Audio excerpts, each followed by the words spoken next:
الزاریات نام پہلے ہی لفظ والزاریات سے ماخوذ ہے۔ مراد یہ کہ وہ سورہ جس کی ابتدا لفظ الزاریات سے ہوتی ہے۔ زمانہ نزول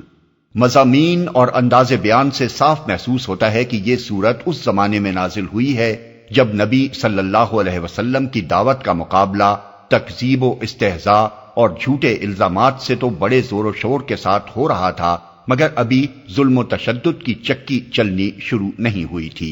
اس لیے یہ بھی اسی دور کی نازل شدہ معلوم ہوتی ہے جس میں سورہ قاف نازل ہوئی ہے۔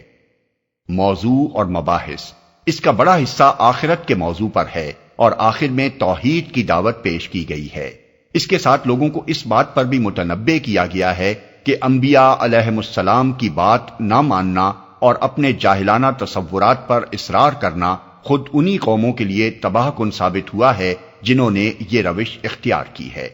آخرت کے متعلق جو بات اس سورہ کے چھوٹے چھوٹے مگر نہایت پرمانی فقروں میں بیان کی گئی ہے وہ یہ ہے کہ انسانی زندگی کے معال و انجام کے بارے میں لوگوں کے مختلف اور متضاد عقیدے خود اس بات کا صریح ثبوت ہیں کہ ان میں سے کوئی عقیدہ بھی علم پر مبنی نہیں ہے، بلکہ ہر ایک نے قیاسات دوڑا کر اپنی جگہ جو نظریہ قائم کر لیا اسی کو وہ اپنا عقیدہ بنا کر بیٹھ گیا۔ کسی نے سمجھا کہ زندگی بعد موت نہیں ہوگی،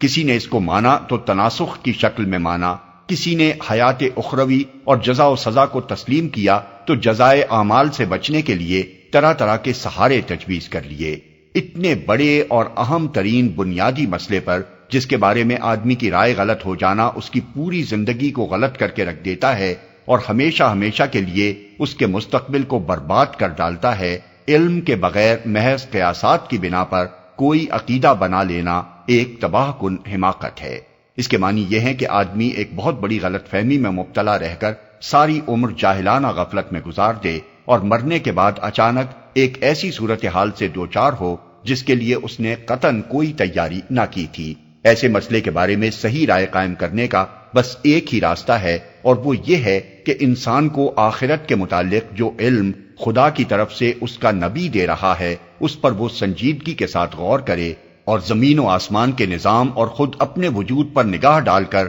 کھلی آنکھوں سے دیکھے کہ کیا اس علم کے صحیح ہونے کی شہادت ہر طرف موجود نہیں ہے۔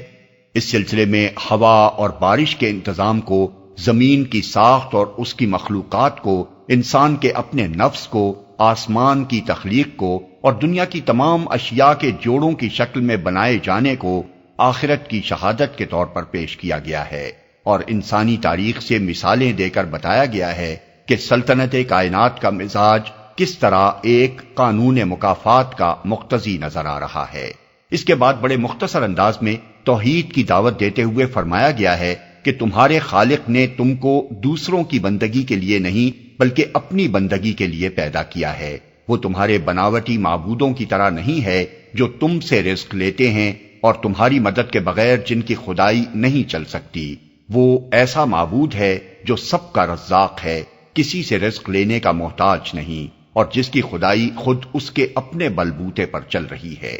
اسی سلسلے میں یہ بھی بتایا گیا ہے کہ انبیاء علیہم السلام کا مقابلہ جب بھی کیا گیا ہے کسی معقول بنیاد پر نہیں بلکہ اسی ضد اور ہٹ دھرمی اور جاہلانہ غرور کی بنیاد پر کیا گیا ہے جو آج محمد صلی اللہ علیہ وسلم کے ساتھ برتی جا رہی ہے،